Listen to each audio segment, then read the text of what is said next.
Hey y'all, it's your girl J Arius the Aquarius, and I'm back with another video. And we're gonna be talking. This is the introduction to the Law of One teachings and the codes of virtue. Okay, so I still got my sinus infection. I promise I'm not plugging my nose. Okay, so why the Law of One teachings and the codes of virtue?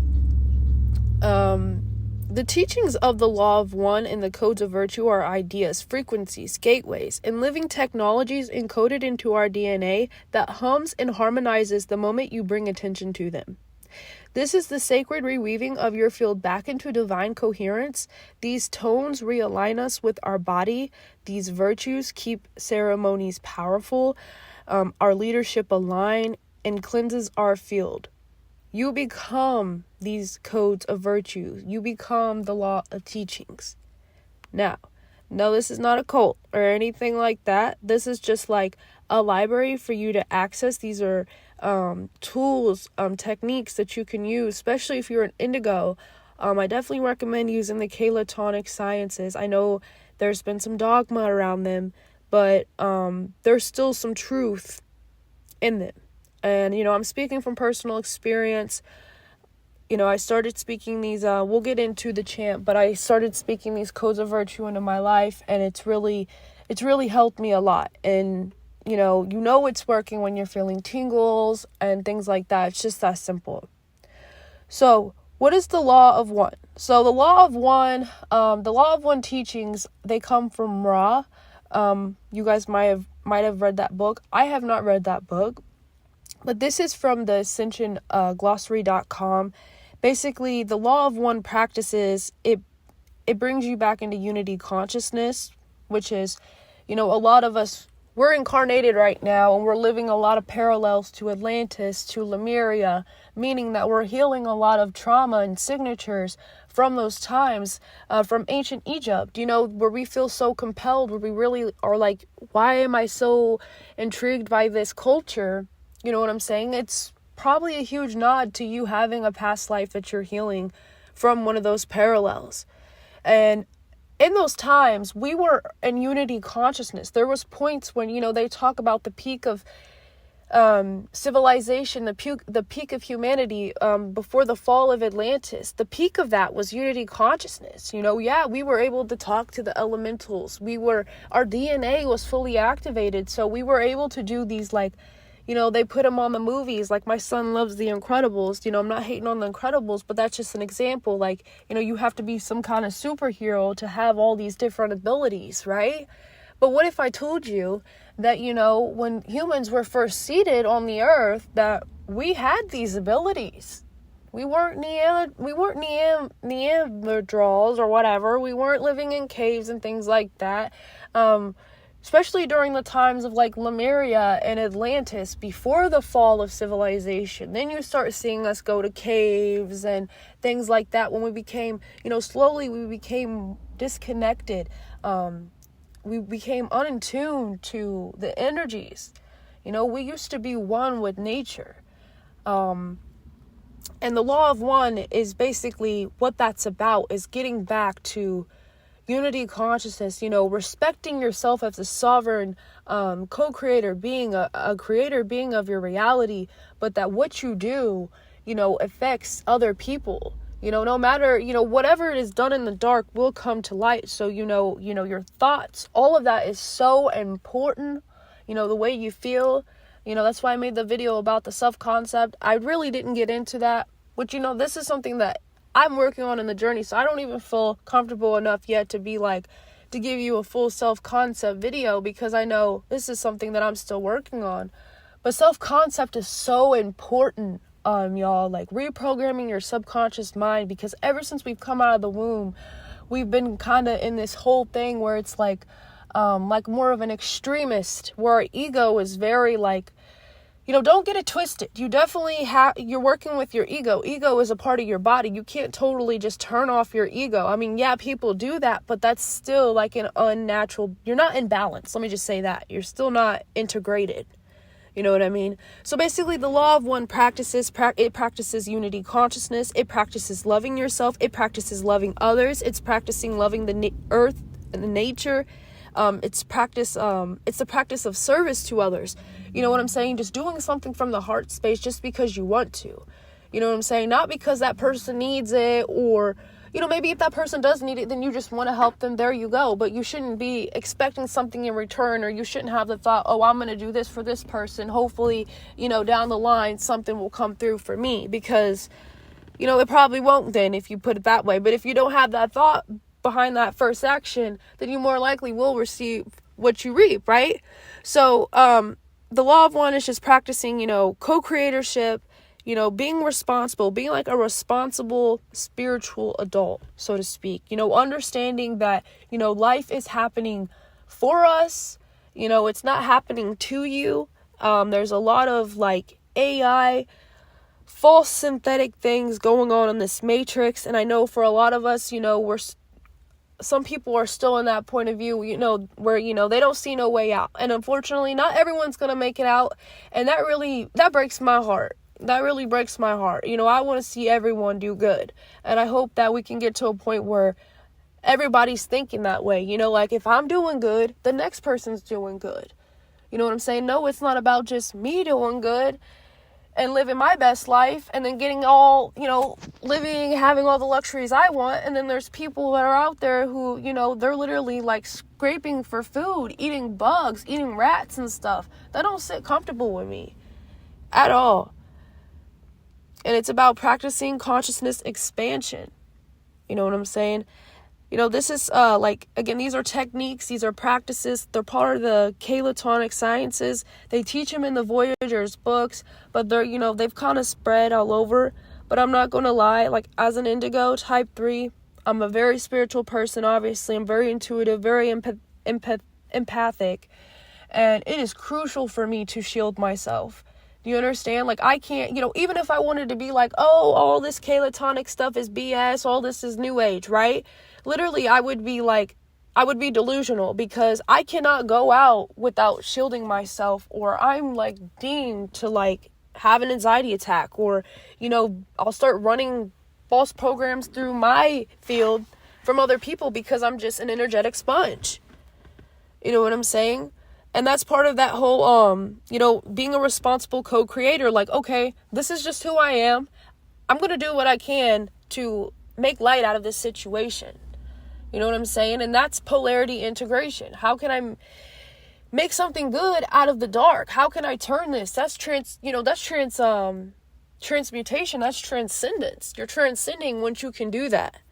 And I really stress the polarity integration, because that gets you into 0 point field. And when you're in 0 point field, you're in the creator consciousness being, like you are in creator consciousness field. So that means that, you know, the things you want to manifest, those dreams you have, all that kind of stuff will be coming way more easier to you, because at one point in time, it was that way for us. You know, I can speak from existence, you know, I'm existing, but from experience that, like, you know, I mean, I have Andromeda in parallel right now. I have a lot of Andromeda in my Starseed chart, and in that galaxy, everything's so instant, you know, it's not so dense. So me, I'm not gonna lie, I have a patience thing. So, you know, coming onto Earth, and, you know, you gotta understand, like, good things take time, and they do. And, you know, there's reasons for that, but they don't have to necessarily be hijacked or siphoned somewhere else, because all dreams manifest. But are your dreams manifesting for you?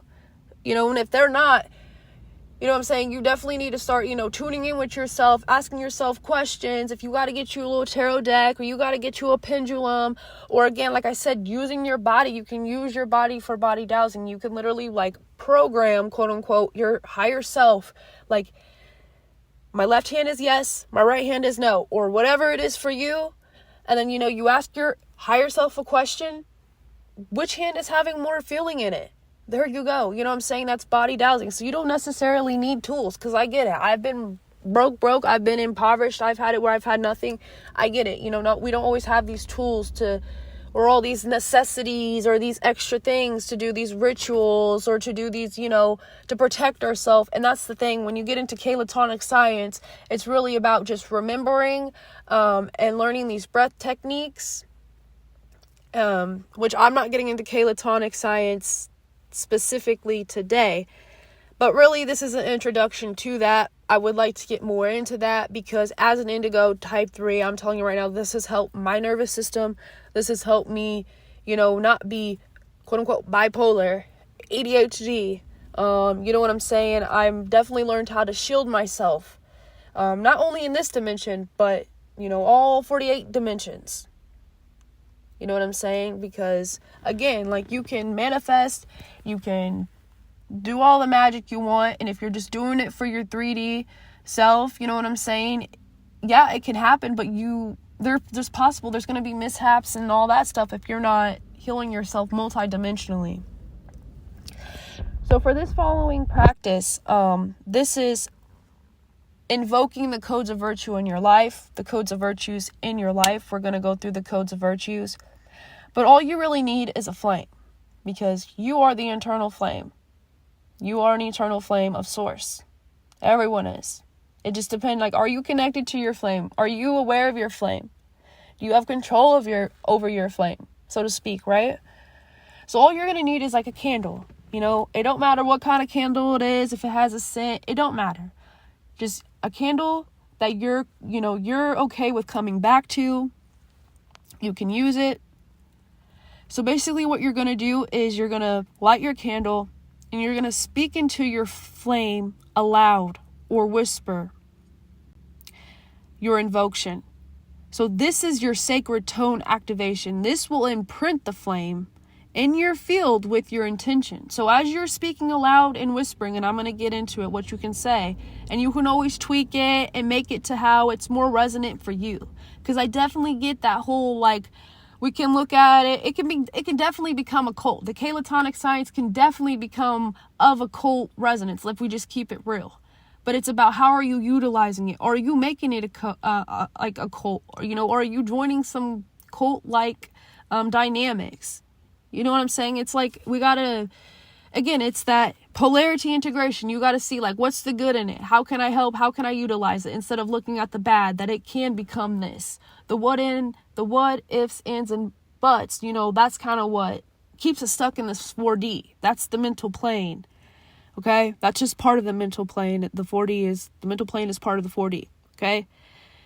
So when you're speaking this invocation into this flame, it's so powerful because honestly, you can think of this as as you're speaking this into this flame is sending it up, and you set this intention that you're connecting to your guardians, your Christic guardians, your higher selves, right? Your divine spirit animals, your angelics that respect that you are a co-creator being, because not all angelics, again, are going to respect that you're a divine sovereign co-creator being. So you don't want to invite all the angelics. You want to be specific. Your angelics that respect that you are a divine co-creator being. No ands, ifs, or buts. Okay? And then this is, sending that message up to them. And then anytime you light this candle, I've noticed anytime that I do light my candle after I do this invocation, it'll be a day or so after, I'll light that candle back up, and it's when I'm in that presence of that candle flame, it's it almost shields me. It literally shields me. It makes me feel safe. It's I'm back aligned to my Christos. I'm aligned to my inner self, my Christos. Okay? My higher self, my higher Christic beings, my inner Christos, right? So here's the invocation that you can say. I call forth the frequency of, we'll use love, into my field today. May this virtue guide my words, shape my actions, and rethread my energy body in alignment with the divine truth. I anchor this as a flame holder of the internal light. Okay, and then you just, whatever virtue you feel like you need more of, which we're going to read about, but whatever virtue you feel like, and don't feel bad. If you feel like you need to invoke more of these virtues than one, because trust me, I definitely do. So don't feel bad. It's just about practice and being consistent with this. This is you invoking, this is you chanting, this is you affirming out loud, right?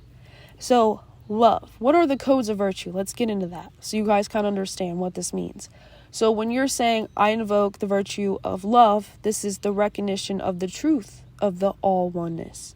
When you're invoking grace, allowed that all oneness to be what it is, regardless of whether it suits you, living in perpetual forgiveness. So this is kind of like just letting things be. If it's not meant for me, it's not meant for me. If it is, it'll find me. And just knowing that. So the code of virtue of gratitude, appreciating the all oneness, knowing your aliveness. Number 4, reverent and respect, acknowledging and giving to the all of oneness. Number 5, responsibility, serving and co-creating with, and to be able to respond to the all of oneness. Number 6 is trust, knowing the power and the love of the all of oneness. This is that crazy faith, right? 7, accountability, being in a state of truth with the all of oneness. Being real with yourself, being honest with yourself. Do you got some programs in your subconscious mind? You've got some, quote unquote, fickle ways about yourself that you don't like, that you want to release? There you go. Impeccability, upholding and protecting the all oneness. Mindfulness, loving, nurturing, and being attentive to the all of oneness. Fearlessness, recognizing the eternal infinite nature and non-conditional love of the all of oneness. Number 11, engaged and detached. Sorry, I'm out in my car recording this, but number 11, engaged and detached. Attachment. Permitting the all oneness to be without assigning critique, condemnation, or value judgment. Understanding the illness of invalidating the all of oneness. Number 12 is joy, choosing to be the embodiment of the all of oneness. So really, it's good, to sit and think about which of those virtues do you need more of in your life. Would you like free to screenshot these, or even go and look up the codes of virtue yourself? And, go down that rabbit hole, right? For yourself, if this resonates with you. So, when we anchor these codes, we are doing grid work. So, as you are doing this invocation in the morning, you may be doing it, for yourself, right? But as you're doing this, you are helping the grid system of the earth. You are. By just holding that eternal flame, by recognizing you are an eternal flame of the Creator's source, that you are one of God's children. No matter what color you are, no matter what decisions you've made, no matter how filthy you feel, no matter how you live, what's your status in society, that you are a child of the Creator, of the divine Creator source. Some of us call him God, some of us call him Jesus, some of us call him Allah. Some of us worship multiple gods and goddesses. But at the end of the day, the Creator, it's the same. It's not female or male. Creator is pure consciousness. When you're saying the universe, when you're, speaking to the universe, when the universe brings you things, that is Creator. That is Creator. Creator is not some man with a rod standing sitting on his throne who's wrathful and things like that. No. That's distortion. That's religious indoctrination. And, I also got taught that too. So I'm sorry if that's something you have to release from your program. And yeah, so this is how we become the safe places of light. You can heal yourself and others by doing this. So as you're doing these Christic techniques, right? And you're healing yourself, your flame expands, it brightens, it's magnetizing to other people. So just being and someone coming around your presence, whether they're aware of it, whether you're aware of it or not, you practicing these techniques, you're healing them. So virtue is the signature of your soul's action. So y'all let me know if y'all like this kind of content or not. If this resonates with you, you know, I'm not trying to push anything on anybody, and I know that there's a lot of, you know, good and bad dogma around the Voyagers books, around Ashana Dean, around, you know, the Calatonic science and things like that. And that's okay, because for some of us, it's not going to resonate. We're not going to get it. Like, a lot of you guys are not going to get some of the things I'm going to come out with. And that's fine, right? Because we're all at different levels on our spiritual journey. It doesn't make you wrong. That doesn't make me right. That doesn't make you unholy. Doesn't make me more holy. But I do just want to say that, you know, obviously I'll be posting all kinds of different content, but I will be starting to like integrating the Calatonic sciences, because they've helped me. You know, when I had first got on YouTube after my spiritual awakening, I'm not gonna lie, I saw the Calatonic sciences popping up, and I didn't understand none of it. I thought, like, you know, please forgive me, you know what I mean? But like, I was honestly kind of mocking the whole like chanting thing, and like them saying like little phrases and tones. I didn't realize, I just thought they were just speaking gibberish almost, you know, seriously. Like, you know, I hate to be disrespectful like that, but that's just me being honest. At first, I really thought it was like, it was giving so cult vibes. Like, what? But now, you know what I'm saying? Again, open your mind up. What works for you is going to work for you. What may work for me may not work for you. And that's fine, because we're made up differently in the inside. But, you know, whoever this is for, I hope this helps. Do this as many times as you need to. I've done this like 4 times in the last week. You know, it's going to take time. It takes consistency, because regardless, you know, whether you're waking up or not, we are on earth, and, you know, consistency, being persistent, being consistent at something, you know, making it a ritual, you know, making like good habits, right? We're building good habits instead of bad habits. So I'm done yapping my jaws. I love you guys so much. I will talk to you guys in the next video. Thank you.